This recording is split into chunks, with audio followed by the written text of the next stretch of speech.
तो हम सबके पास एक बकेट लिस्ट होता ही होता है और उसमें एक चीज़ ऐसी होती है जो हमें काफ़ी टाइम से करनी होती है लेकिन हम कर नहीं पाते। कभी ऑफिस की छुट्टी के कारण या कभी बजट के कारण या कभी लाइफ के कमिटमेंट्स के कारण।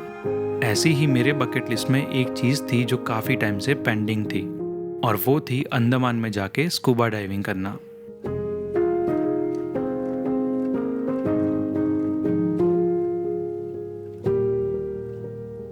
अंडमान जाना जितना एक्साइटिंग लग रहा था उतना ही कॉम्प्लिकेटेड भी फील हो रहा था। Tour package, planning, cost. इसीलिए मैंने एक अलग डिसीजन लिया, इस बार अंडमान सोलो घूमने का। सब कुछ खुद से फिगर आउट करने वाला हूँ। बजट, स्टे ढूंढना, फेरी बुकिंग्स, कहाँ पे घूमने जाना है, क्या देखना है और उसी के साथ सबसे इम्पोर्टेंट वहाँ के लोकल लोगों की लाइफ को करीब से समझना। तो चलो शुरू करते हैं मेरी बकेट लिस्ट को पूरा करने की इस एडवेंचर से भरी कहानी को। हाय एवरीवन, मैं हूँ घूमने वाला और इस वीडियो में आप सभी का मैं स्वागत करता हूँ।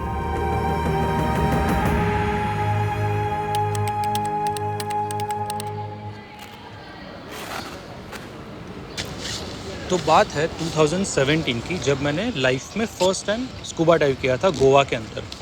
अब ऑब्वियस सी बात है कि वहाँ का पानी उतना अच्छा नहीं है, तो स्कूबा का जो एक्सपीरियंस था वो उतना अच्छा नहीं रहा था। तो मुझे याद है कि मैंने उस टाइम पे ना गूगल किया था कि इंडिया के अंदर सबसे बेस्ट लोकेशन क्या है स्कूबा डाइव करने के लिए। तो सबसे पहला नाम आया था अंडमान का। अब अंडमान की ये जो बकेट लिस्ट है मेरी स्कूबा डाइव करने की, उसको पूरा करने के लिए मैं यहाँ पर आ चुका हूँ, लेकिन एक प्रॉब्लम है। प्रॉब्लम ये था कि अंडमान की मेरी ये ट्रिप मैंने किसी ट्रैवल पैकेज में बुक नहीं की थी, जिसकी वजह से यहाँ पर सारी चीज़ें मुझे खुद से फिगर आउट करनी थी। और उसमें सबसे पहला टास्क था पोर्ट ब्लेयर से हैवलॉक कैसे पहुँचना है। अब मुझे ये तो पता था कि यहाँ पर एक जगह से दूसरी जगह जाने के लिए फेरी सर्विस का यूज़ किया जाता है, लेकिन वो फेरी मुझे कहाँ से मिलेगी ये मुझे नहीं पता था। एयरपोर्ट के स्टाफ से बात करने से पता चला कि यहाँ पर हैवलॉक जाने वाली सारी फेरीज हाडो जेट्टी से निकलती है। हाडो जेट्टी के लिए कहाँ से मिलेगा ऑटो? कहाँ के लिए? हाडो जेट्टी। हाडो जेट्टी। हाडो जेट्टी इधर गेट से बाहर जाएगा आपका ऑटो ही है। और कितना टाइम लगेगा? कम से कम ट्रैफिक नहीं रहेगा तो आपको 20 मिनट में चले जाएगा, ट्रैफिक रहता आधा घंटा। और कितने रुपए लेंगे वो ऑटो वाले? यहाँ से आपको लेगा 150 रुपये तक। 150, 150। 150। ओके, तो एक लोकल को पूछ लिया मैंने।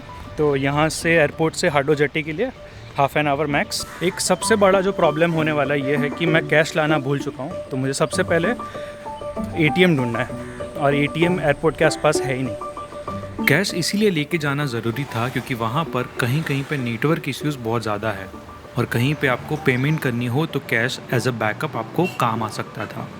इसीलिए ATM से थोड़ा सा कैश निकाल कर मैं एक ऑटो पकड़ता हूँ और पहुँच जाता हूँ हाडो जेट्टी पे। अब जेट्टी के अंदर वीडियो बनाने को लेके काफ़ी ज़्यादा स्ट्रिक्ट रूल होते हैं, जिसकी वजह से अंदर की प्रोसेस आपको मैं दिखा नहीं पाया, लेकिन अंदर जाते ही मैंने हैवलॉक जाने वाली जो सबसे पहली फेरी थी उसकी एक टिकट निकाली और फेरी में जाके बैठ जाता हूँ। मेरी लाइफ की ये फर्स्ट आइलैंड ट्रिप थी और ये ट्रिप के लिए मैं उतना ही एक्साइटेड था जितना एक छोटा बच्चा अपने खिलौनों को लेकर होता है। फेरी में बैठकर इन छोटे छोटे आइलैंड्स को पास होते हुए देखने में और बड़ी बड़ी शिप्स के ऊपर छोटी चींटी की तरह दिखने वाले इंसानों को अपना अपना काम करते हुए देखने में मुझे काफ़ी ज़्यादा मज़ा आ रहा था। अब यही मज़ा थोड़ी देर के बाद ही सजा जैसा फील होने लगता है जब हम लोग हैवलॉक के पास पहुंचते हैं। अचानक से काफ़ी ज़्यादा तेज़ बारिश होना स्टार्ट होता है और जेट्टी से अपना सामान कलेक्ट करने में ही मैं काफ़ी ज़्यादा भीग जाता हूँ।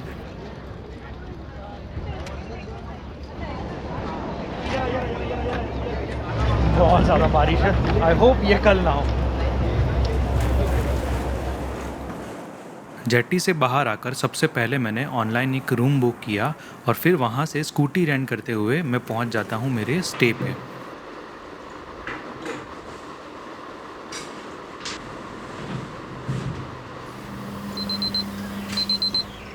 गुड मॉर्निंग दोस्तों। तो अभी फ़िलहाल मैं जा रहा हूँ काला पत्थर बीच पे कुछ स्पेशल चीज़ करने के लिए। सुबह के 5:30 बज चुके हैं और फाइनली सनराइज़ हो गया है। अब ये स्पेशल चीज़ ये थी कि आज मेरा पहला दिन था अंडमान में और मेरी ट्रिप के पहले दिन पे मैंने ये सोचा कि क्यों ना समुंदर में नहाते हुए सनराइज देखा जाए और कुछ इस तरीके से यहाँ पर घूमने की शुरुआत की जाए। मेरे स्टे से सबसे पास में था काला पत्थर बीच, जो लकीली उसके सनराइज के लिए ही फेमस था। इसीलिए सुबह सुबह जल्दी उठता हूँ और पहुँच जाता हूँ काला पत्थर बीच पे। ऑलराइट, तो इनिशियल इम्प्रेशन बहुत ही शांत, बहुत ही पीसफुल लगा मुझे। आई थिंक मैंने जो रास्ता लिया है वो कोई हिडन रास्ता है। एक रास्ता दिखा मुझे तो मैं अंदर आ गया और यहाँ पर कोई भी टूरिस्ट नहीं है, मतलब थोड़ा दूर दिख रहा है बट यहाँ पे फ़िलहाल कोई नहीं है। सब कुछ परफेक्ट है, लाइक लिटरली पिक्चर परफेक्ट बीच है ये। सनराइज़ हो रहा है, बोट्स खड़ी है, पानी का आवाज़ आ रहा है और बहुत ही सॉफ्ट रेत है। ओहो, पानी बहुत ज़्यादा क्लियर है।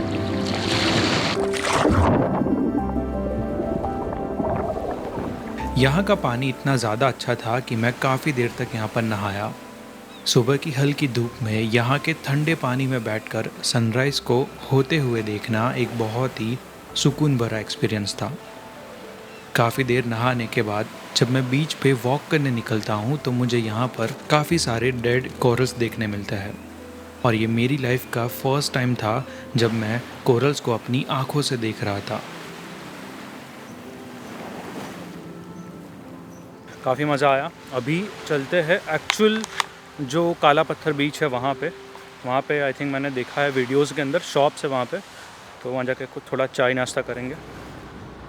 अब ये मोमेंट पे मेरे साथ कुछ ऐसा होता है जो मेरी अंडमान की आगे की ट्रिप को ख़राब करने वाला था।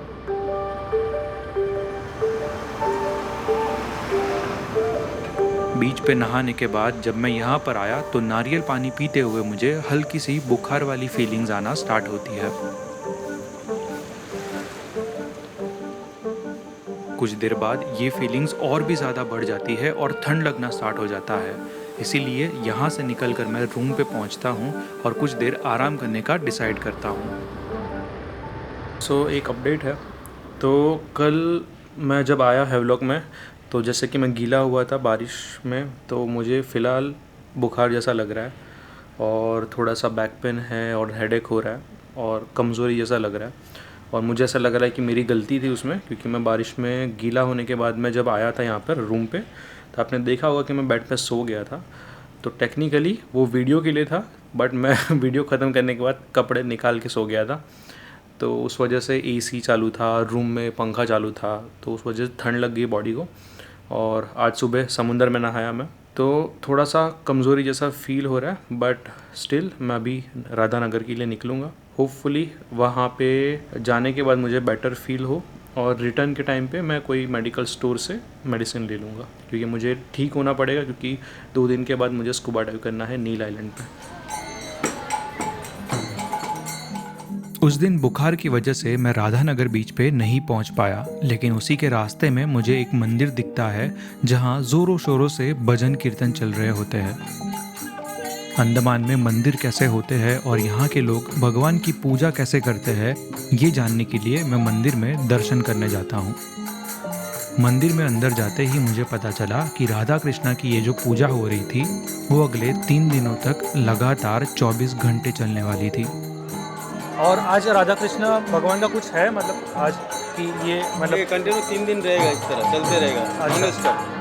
इसलिए नॉन स्टॉप 24 घंटे 24 घंटे 3 दिन। आज फर्स्ट दिन है, हाँ कल परसों ओके 3 तारीख को खत्म होगा। होली कब है? होली हाँ हाँ वो दिन जो इधर लास्ट कंप्लीट करके होली स्टार्ट यहीं से होगा। अच्छा ओके।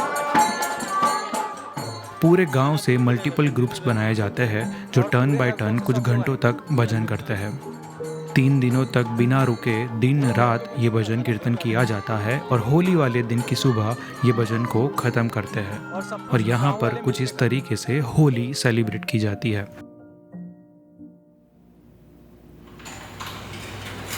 तो एक बात अच्छी है कि आज फ़िलहाल मुझे काफ़ी ज़्यादा बेटर फील हो रहा है। कल मैं जब आया तो उसके बाद मैंने दवाई ले ली थी और उसकी वजह से आज फ़िलहाल काफ़ी ज़्यादा बेटर फील हो रहा है। फ़िलहाल अभी का प्लान ये है कि मैं यहाँ से जाऊँगा यहाँ का लोकल मार्केट जो है वो एक्सप्लोर करने के लिए, क्योंकि मुझे क्यूरियोसिटी है कि यहाँ पर किस तरीके से यहाँ की जो सब्जियाँ होती है वो इंपोर्ट एक्सपोर्ट होती है, क्योंकि अंडमान एक आइलैंड है, तो यहाँ पर किस तरीके से सारी चीज़ें आती है वो सब मुझे देखना है। और उसी के साथ यहाँ का एक पोर्ट है जहाँ से सामान इंपोर्ट एक्सपोर्ट होता है, तो वो भी मुझे देखना है। तो ऑब्वियस सी बात है, वहाँ पे अगर मुझे शूट करना अलाउड किया तो मैं आपको दिखा पाऊँगा। तो चलते हैं, फ़िलहाल मार्केट एक्सप्लोर करते हैं। एक चीज़ तो मुझे कहनी पड़ेगी कि यहाँ की धूप जो है बहुत ज़्यादा तेज़ है, तो आप लोग मेक श्योर करना कि सनस्क्रीन वगैरह लेके आओ, बहुत ज़्यादा तेज़ धूप है। अंडमान आते ही सबसे पहली चीज़ आपको जो फील होगी वो है यहाँ का ह्यूमिड वेदर। यहाँ का वेदर इतना ज़्यादा ह्यूमिड है कि आपको यहाँ की दोपहर बहुत ज़्यादा गर्म लगेगी, लेकिन इतनी गर्मी में भी यहाँ की हवा में समुंदर की जो एक फ्रेशनेस होती है वो भी आपको ज़रूर फील होगी। चारों तरफ ढेर सारे कोकोनट ट्रीज देखने मिलेंगे, जिसका ग्रीन कलर और समुंदर के पानी का नीला कलर मिलके इतना प्यारा कॉम्बिनेशन बनाते हैं कि जिसको आपको देखने में काफ़ी ज़्यादा मज़ा आएगा। ऐसा ही मज़ा मुझे एक और चीज़ में आता है जब भी मैं कहीं घूमने जाऊं, और वो है वहाँ के लोगों की लाइफ को करीब से समझना। अंडमान एक आइलैंड है और यहाँ पर ऑलमोस्ट सारी चीज़ें इंडिया के मेनलैंड से इंपोर्ट की जाती है। इसी के बारे में और जानने के लिए मैं चला जाता हूँ यहाँ के सामान इंपोर्ट एक्सपोर्ट करने की जेट्टी पॉइंट पे। तो अभी ना मैं जिस लोकेशन पे आया हूँ वो बहुत ही इंटरेस्टिंग लोकेशन है। तो अगर आप देखोगे तो मेरे पीछे जो दिख रहा है वो दूर जहाँ पे एक शिप दिखेगी आपको, वो है पैसेंजर टर्मिनल, और उसी के लेफ़्ट में ये जो दिख रहा है वो है सामान इंपोर्ट एक्सपोर्ट करने का टर्मिनल या जेट्टी बोल लो। तो यहाँ पे अगर देखोगे तो बोट के अंदर मल्टीपल चीज़ें हैं। सीमेंट की बोरिया है जिसके अंदर कपची वगैरह है, पत्थर है, जो स्कूबा डाइविंग के जो बॉटल्स रहते हैं वो भी है। मे बी रिपेयर करने के लिए यहाँ से पोर्ट ब्लेयर या कहीं पे भेजे होंगे और वहाँ से वापस आ रहे होंगे। और उसी के बाजू में अगर देखोगे तो गैस के बॉटल जो रहते हैं वो भर के लेके जा रहे हैं। ये सारी चीज़ें आती है और फिर हैवलॉक पे जितने रिसोर्ट्स है और जितने भी घर है तो वहाँ पे वो लोग सप्लाई करते हैं। ये एक तरीका है, मतलब यहाँ का एक तरीका है जहाँ लोग बाहर से चीज़ें मंगवाते हैं और फिर यहाँ पर यूज़ करते हैं। ऑब्वियसली बात है कि एक आइलैंड पे कोई फैक्ट्रीज़ नहीं है कोई भी चीज़ बनाने की, तो जितनी भी चीज़ें होती है टूथपेस्ट से लेके टॉयलेट पेपर सब कुछ यहाँ पे इंपोर्ट किया जाता है। तो वही रीज़न है कि यहाँ पे थोड़ा सोलो ट्रैवलर के हिसाब से भी थोड़ा सा बजट यहाँ पर ज़्यादा अपसाइड के ऊपर रहेगा। ऐसी ही एक इंटरेस्टिंग लोकेशन मुझे पता चली जब मैं एक छोटी सी दुकान पे चाय पीने के लिए रुका। तो अभी रास्ते से मैं जा रहा था तो मुझे ना एक बहुत ही इंटरेस्टिंग सा बिल्डिंग दिखाई दिया, जैसे कि मेरे पीछे देख रहे हो आप। तो ये है यहाँ का पावर हाउस। यहाँ से पूरी जो आइलैंड की इलेक्ट्रिसिटी है वो यहाँ पे प्रोड्यूस की जाती है थ्रू डीजल जनरेटर्स। ऐसा इमेजिन करो कि अगर यहाँ पे कमी हो जाता है या डीजल ख़त्म हो जाता है तो इमेजिन करो कि पूरे आइलैंड के ऊपर जितने भी रिसोर्ट्स है, जितने भी होटल्स है, सब जगह जो इलेक्ट्रिसिटी है वो बंद हो जाए। ये एक बहुत ही इंटरेस्टिंग चीज़ लगी मुझे कि यहाँ पर मतलब एक छोटे से बिल्डिंग के अंदर पूरे आइलैंड की इलेक्ट्रिसिटी जनरेट की जाती है। यहाँ पे पता ड्रोन भी उड़ा नहीं सकता हूँ क्योंकि काफ़ी सारी जो गवर्नमेंट बिल्डिंग्स है वो भी पास में ही है, लेकिन बहुत ज़्यादा आवाज़ है यहाँ पे। अब शाम होते ही मैं चला जाता हूँ अपने इंडिया के सबसे खूबसूरत बीच पे। ये था राधानगर बीच। राधानगर बीच अपने इंडिया में सबसे पहले नंबर पे आता ही है, लेकिन उसके अलावा पूरे एशिया में भी ये 7th रैंक पे आता है। इतना ज़्यादा फेमस होने की वजह से पूरे हैवलॉक आइलैंड पे सबसे ज़्यादा भीड़ आपको यहाँ पर मिलेगी।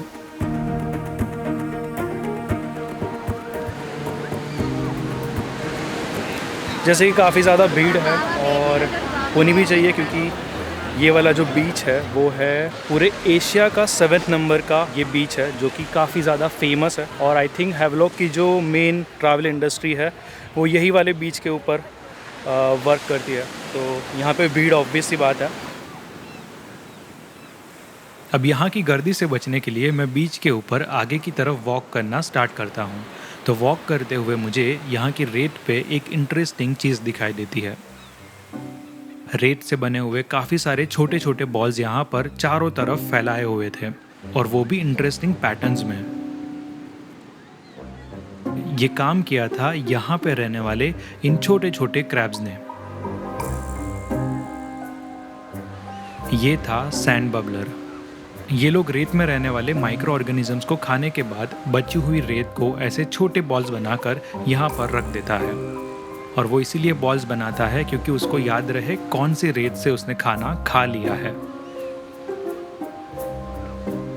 अगर इनको आपको काम करते हुए देखना है तो थोड़ा सा पेशेंस रखना पड़ेगा। सरफेस पे अगर ज़रा सी भी मूवमेंट करोगे तो ये तुरंत ही अपने घर के अंदर भाग जाते हैं।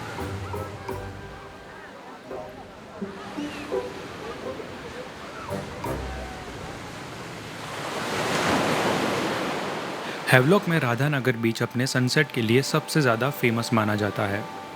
अगर वेदर कंडीशन फेवरेबल होगी और आप थोड़े से लकी होंगे तो आपको अपनी लाइफ का सबसे बेस्ट सनसेट यहाँ से देखने मिलेगा। लेकिन क्लियरली मेरा जो लक था वो आज मेरे साथ नहीं था।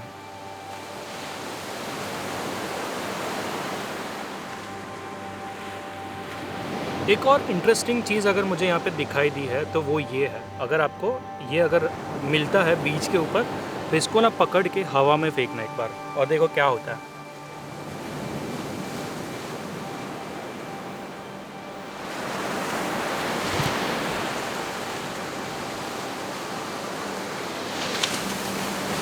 सैडली कोई सनसेट अच्छा नहीं हुआ, बट बीच बहुत ही अच्छा लगा। अगर शांति से कहीं पे बैठना हो तो ये जगह पर आना चाहिए। अभी चलते हैं घर पे और कल की तैयारी करते हैं। कल जाना है नील आइलैंड।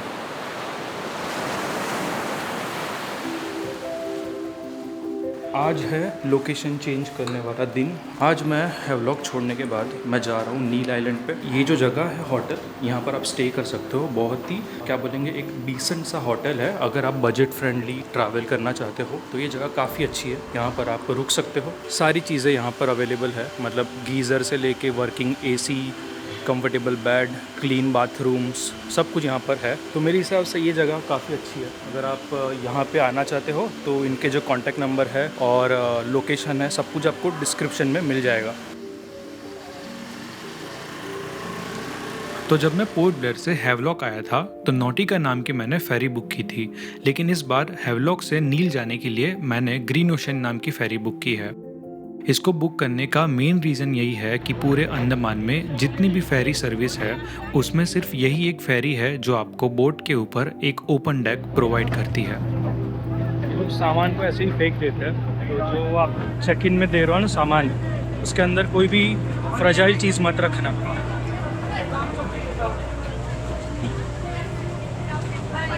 और मैंने काफ़ी अच्छे से बुक की है, सिंगल सीट है यहाँ पर।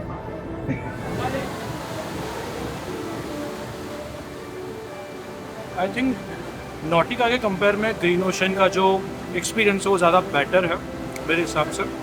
जो नॉटिका है उनका वेसल जो है वो काफ़ी नया है और ये काफ़ी पुराना है, बट ऑब्वियसली बात है ये ओपन डेक है तो आप बाहर आके व्यूज़ का मज़ा ले सकते हो। तो वो जो एक्सपीरियंस है वो पूरा गेम चेंज कर देता है। बाकी खाने और फूड प्राइसेस जो है वो बिल्कुल सेम है, तो मेरे हिसाब से ग्रीन ओशन ज़्यादा बेटर है। ऐसे ही ओपन डेक से ठंडी हवाओं का मज़ा लेते हुए हमारी बोट नील आइलैंड पहुंचती है। नील पहुंचकर यहाँ का पानी देखने के बाद मेरे अंदर जो स्कूबा डाइव करने के लिए एक्साइटमेंट थी वो और भी ज़्यादा बढ़ जाती है, क्योंकि हैवलॉक से ज़्यादा बेटर पानी मुझे यहाँ पर नज़र आया। एक चीज़ जो मैं नोटिस कर रहा हूँ वो ये है कि यहाँ पे पानी बहुत ज़्यादा ब्लू नहीं है, टर्कोइस है, एकदम प्रॉपर जो टर्कोइस कलर होता है ना वैसा पानी।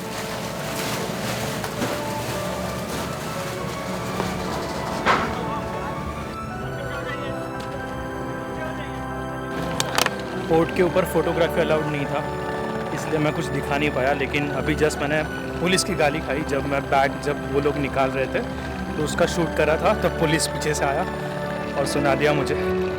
सो अभी फ़िलहाल सबसे पहले कहीं पे नारियल पानी पीऊँगा और उसी के साथ दो काम करने हैं। एक तो ये कि बाइक रेंटल जो है वो देखना है और उसी के साथ स्टे का भी मुझे चेक करना है कहाँ पर मुझे स्टे बुक करना है।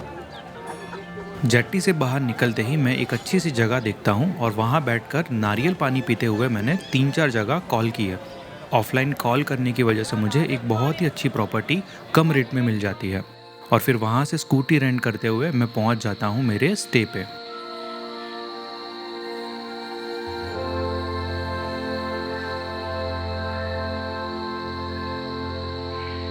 तो इस तरीके का कुछ रूम है जिसके अंदर एक बड़ा सा बेड है, पीछे के साइड बाथरूम है जिसके अंदर प्रॉपर टॉयलेट सीट, फ्लश और शावर है। उसी के साथ रूम जो है वो जो बैम्बू की लकड़ियाँ होती है उसके यूज़ से बनाया गया है। उसकी जो रूम की वॉल्स है वो ना पूरा जो रूम है वो काइंड ऑफ इको फ्रेंडली है, सब कुछ लकड़ियों से बनाया हुआ है, तो काफ़ी ज़्यादा ठंडा लग रहा है जबकि बाहर बहुत ज़्यादा गर्मी है। और मैंने ये नॉन एसी रूम लिया है 1000 रुपीज़ पर नाइट के हिसाब से, और लिटरली मेरे हिसाब से मैंने जितने अभी 2 जगहें देखी उससे कंपेयर में रूम भी ज़्यादा बेटर है और जगह भी ज़्यादा बेटर है और प्राइस कम है। तो ये एक ही इसका डिसएडवांटेज है कि थोड़ा अंदर है मेन रास्ते से, बट मेरे हिसाब से वर्थ इट है, सच में बहुत ज़्यादा अच्छा जगह है ये।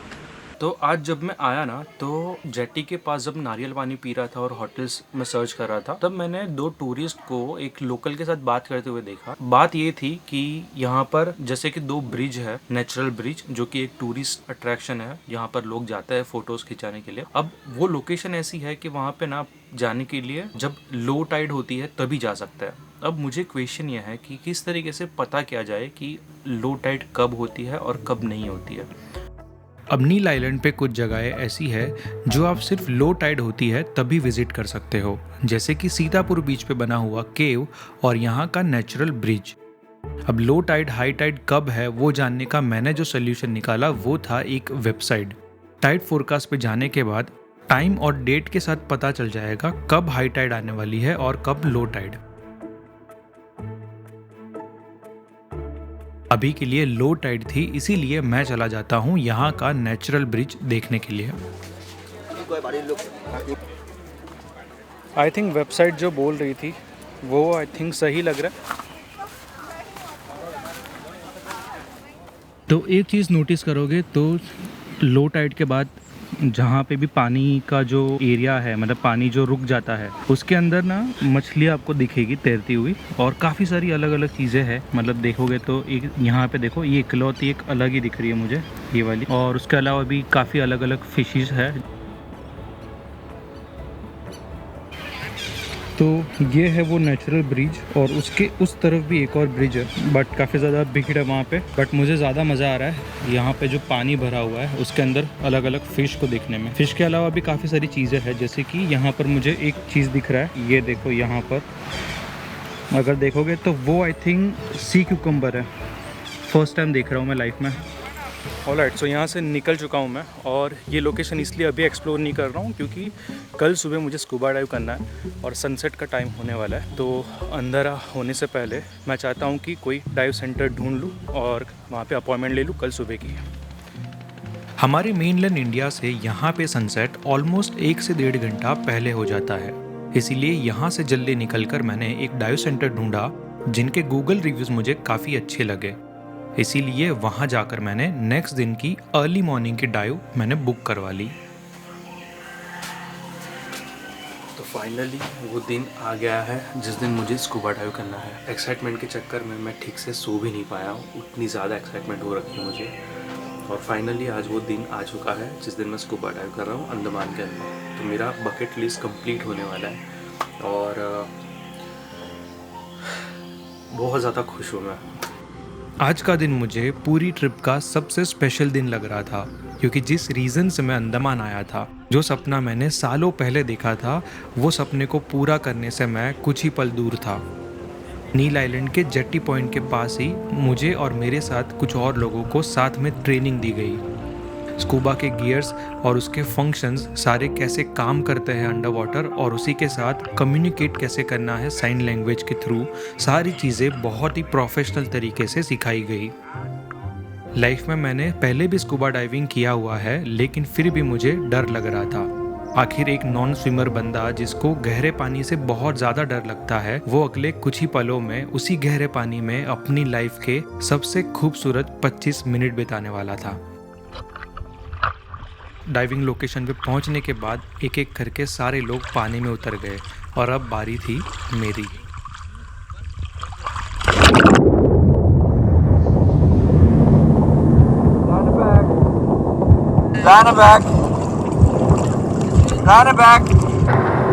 पानी में उतरते ही मेरे लेफ्ट कान में एक बहुत ही शार्प पेन फील होना स्टार्ट होता है। पानी के प्रेशर की वजह से ये चीज़ सारे स्कूबा डाइवर्स फील करते हैं और ट्रेनिंग के दौरान ये सिखाया भी जाता है कि किस तरीके से ये चीज़ को ठीक किया जाता है। लेकिन मेरे बुखार की वजह से मुझे सर्दी हो रखी थी और जिसकी वजह से मेरा लेफ़्ट साइनस ब्लॉक था और उसकी वजह से मेरा जो लेफ़्ट ईयर था उसका प्रेशर मैं रिलीज़ नहीं कर पा रहा था। काफ़ी देर के बाद मेरा ईयर प्रेशर न्यूट्रल होता है और बाकी स्कूबा डाइवर्स से काफ़ी स्लोली मैं नीचे की तरफ डिसेंड करना स्टार्ट करता हूँ। नीचे पहुँचते ही सब कुछ एकदम शांत सा हो गया था। मेरे चारों तरफ बहुत सारी मछलियाँ थी और उन्हीं के बीच में मानो जैसे मैं उनके साथ ही तैर रहा था।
इतनी सारी मछलियों को एक साथ मेरे आसपास तैरते हुए देखना एक बहुत ही अमेजिंग फीलिंग थी। पानी के नीचे की इस दुनिया को मैं कभी नेशनल ज्योग्राफिक के चैनल्स पे देखा करता था और आज वही चीज़ों को मेरी आंखों से इतने पास से एक्सपीरियंस कर पा रहा था। सच में ये बहुत ही ज़्यादा मैजिकल लग रहा था।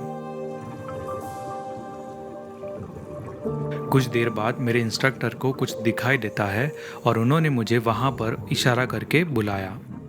जैसे ही मैं वहाँ पहुँचता हूँ तो मुझे देखने मिलती है एक स्टिंगरे जो समुंदर के तल के ऊपर बहुत ही ग्रेसफुली ग्लाइड कर रही थी।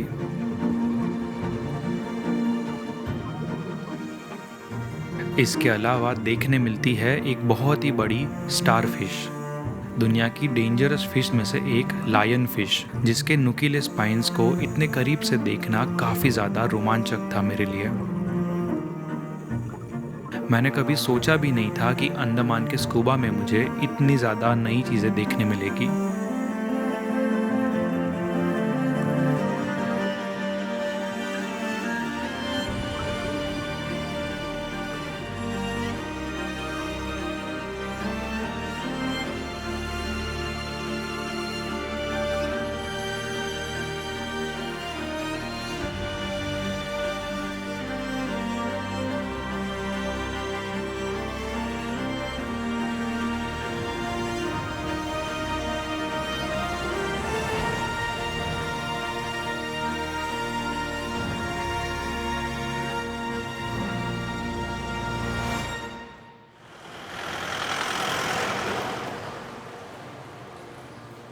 तो फाइनली मैंने स्कूबा डाइव कर लिया है और मुझे नहीं पता है कि मैं किस तरीके से मेरे अंदर जो फील हो रहा है उसको एक्सप्लेन करूं। मतलब बहुत ज़्यादा ब्यूटीफुल था एक्सपीरियंस मेरा यहाँ का। पानी इतना ज़्यादा क्लियर था, ओवरऑल जो मज़ा आया मुझे, मतलब आप कितना भी कह लो पहाड़ इतने अच्छे हैं, पहाड़ ज़्यादा पीसफुल है, पहाड़ पे आप ज़्यादा एडवेंचरस फील करते हो, लेकिन मेरे हिसाब से ना पानी जो है वो आपके अंदर के बच्चे को जगा देता है। मतलब जो खुशी मैंने ये वाली स्कूबा डाइव करके फील की है भाई, गोवा वाली स्कूबा डाइव में वो मज़ा नहीं आया मुझे सच में। यहाँ पे बहुत ही ज़्यादा मज़ा आया मुझे। स्पेशली यहाँ के जो स्कूबा डाइव है उसमें मैंने जहाँ पे बुक किया था उनकी इंस्ट्रक्टर जो है वो आपको पानी में छोड़ देते हैं। अगर आपके ऊपर वो कॉन्फिडेंट फील करते हैं तो वो लिटरली आपको पानी में थोड़ी देर छोड़ देते हैं, अलग से आपको खुद से तैरने का मौका मिलता है, जो बहुत ही यूनिक चीज़ है और उसकी वजह से एक्सपीरियंस बहुत ज़्यादा बेटर हो जाता है मेरे हिसाब से। बट इसके अलावा जहाँ पर मैं डाइव के बाद नाश्ता करने आया हूँ, ये लोकेशन पे मैं 2-3 बार आ चुका हूँ और यहाँ का डोसा आपको ट्राई करने जैसा है। यहाँ का साउथ इंडियन आप ट्राई करो, बहुत ही अच्छा डोसा है, और स्पेशली द कोकोनट चटनी।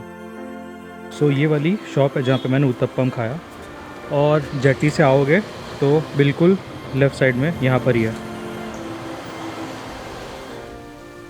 नाश्ता करने के बाद मैं रूम पे पहुंचता हूं और फ्रेश होके प्लान बनाता हूं नील आइलैंड के बाकी बचे हुए जगहों को विज़िट करने का। ऑलराइट, सो स्कूबा डाइव हो चुका है मेरा और रूम पे आके फ्रेशन अप भी हो गया हूँ, लेकिन अभी फ़िलहाल मैंने टाइड फोरकास्ट में चेक किया तो हाई टाइड चल रही है। तो मैं सोच रहा हूँ कि जो चीज़ें बची हुई है वो एक बार देख लेते हैं, क्योंकि आज लास्ट दिन है, फिर कल निकलेंगे यहाँ से पोर्ट ब्लेयर के लिए। बिल्ली मौसी, हेलो। अब जैसे कि टाइड फोरकास्ट की वेबसाइट पे यहाँ की सिचुएशन हाई टाइड बता रहा था, इसीलिए सबसे पहले मैं निकलता हूँ यहाँ के सबसे फेमस बीच को देखने, जो था भरतपुर बीच।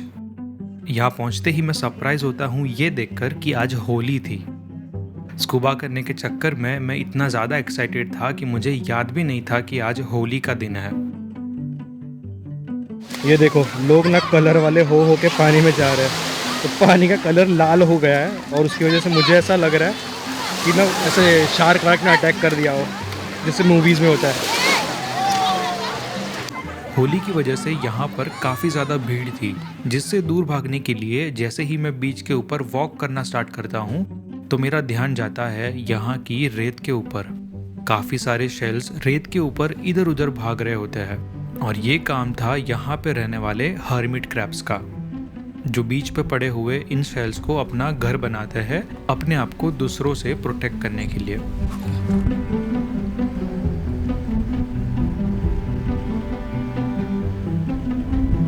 बीच से मन भरने के बाद मैं डिसाइड करता हूँ यहाँ के नॉन टूरिस्टी रास्तों को एक्सप्लोर करने का, जहाँ घूमते हुए मुझे एक घर के सामने बहुत ही अलग सी चीज़ सुखाई हुई नज़र आती है। दीदी, ये क्या है? सुपारी। सुपारी? अच्छा, सुपारी है। अच्छा, अंदर से निकलता है। हाँ। इसका पेड़ कहाँ पर है? ये वाले सुपारी का? वो देखिए लंबा लंबा जो पेड़ है ना। अच्छा, ये हाँ, दिखा। तो ये देखो, ठीक है, वो जो दिख रहा है वो नारियल, और ये है सुपारी का पेड़। बचपन में मेरे पापा की पान बनाने की दुकान हुआ करती थी, जिसके कारण सुपारी को मैंने यूज़ होते हुए देखा था, लेकिन वही सुपारी कैसे उगाई जाती है या उसका पेड़ कौन सा होता है वो मैं लाइफ में पहली बार देख रहा था। अब यही चीज़ को मेरे पापा को दिखाने के लिए दीदी से रिक्वेस्ट करके मैंने एक सुपारी का फ्रूट घर लेके जाने का डिसाइड किया। दीदी, एक ले लो यार, मुझे खोल के देखना, इसलिए एकदम सूखा हुआ लूँ ना। तो मैं ऐसे ही रैंडम रास्ते पे घूम रहा था और बहुत ही बड़ा खेत दिखा मुझे, ठीक है। तो मैंने कभी सोचा नहीं था कि इतने छोटे से आइलैंड के ऊपर भी इतनी सारी टाइप की वेजिटेबल्स होती होगी। जैसे यहाँ पे देखोगे तो मेरे पीछे है बैंगन का खेत, इस तरफ है टमाटर, और वो जो घर था उसके आगे उन्होंने धनिया उगाया था, आम का पेड़ था, उसके अलावा वहाँ पर भिंडी भी है और तरबूज वगैरह भी है। मतलब मैं सोच भी नहीं सकता था कि इतनी सारी चीज़ें यहाँ पे उगती होगी। मुझे लगा था कि काफ़ी सारी चीज़ें इंपोर्ट ही करते होंगे, बट है, काफ़ी सारी चीज़ें यहाँ पर होती है। तो गाइस, मेरी हालत बहुत ज़्यादा ख़राब है। मैं कल पोर्ट ब्लेयर पहुँचने वाला हूँ। कल की टिकट थी मेरी फेरी नील से पोर्ट ब्लेयर की, लेकिन मैं अब पोर्ट ब्लेयर में रुकूंगा नहीं, सीधा घर पहुँचूँगा। पोर्ट ब्लेयर से फ़्लाइट की अभी बुकिंग करूँगा मैं, क्योंकि बहुत हालत ख़राब है। मतलब सुबह बुखार चला जाता है, फिर शाम होते होते तक मेरे को बुखार बहुत ज़्यादा हो जाता है, फिर दवाई लेनी पड़ रही है। और ऊपर से आज जब भरतपुर से आ रहा था तो धूप में घूमने की वजह से बहुत ज़्यादा बुखार चढ़ गया, ठीक है। अभी मेरे को लग रहा है कि मुझे घर चले जाना चाहिए, बहुत ज़्यादा हो गया बॉडी को परेशानी। जैकेट वगैरह कुछ नहीं लाया हूँ, ना छाता, ना जैकेट, ना बारिश के कपड़े। तो ठंड बहुत ज़्यादा हो जाती है शाम में, यहाँ पे बहुत हालत ख़राब है अभी। तो निकलते हैं, कल मैं निकलूँगा पोर्ट ब्लेयर, फिर कभी फ्यूचर में एक्सप्लोर करूँगा।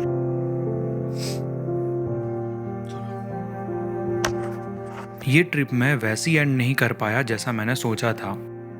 भरतपुर बीच पे घूमते हुए मुझे तेज़ बुखार आ जाता है, और वही बुखार रात होने से पहले बहुत ज़्यादा वर्स्ट हो जाता है। तेज़ बॉडी पेन, जुकाम और कमज़ोरी के चलते मैं डिसाइड करता हूँ वापस घर जाने का। हमेशा ट्रिप मैंने सोचा हो वैसी जाए ये ज़रूरी नहीं था, लेकिन एक चीज़ क्लियर थी कि जिस चीज़ को मैं एक्सपीरियंस करने अंडमान आया था वो मैं कर चुका था। मेरी बॉडी ने मुझे स्कूबा करने तक का साथ दिया, यही चीज़ को मैं मेरी ट्रिप का सबसे बड़ा सक्सेस मानता हूँ।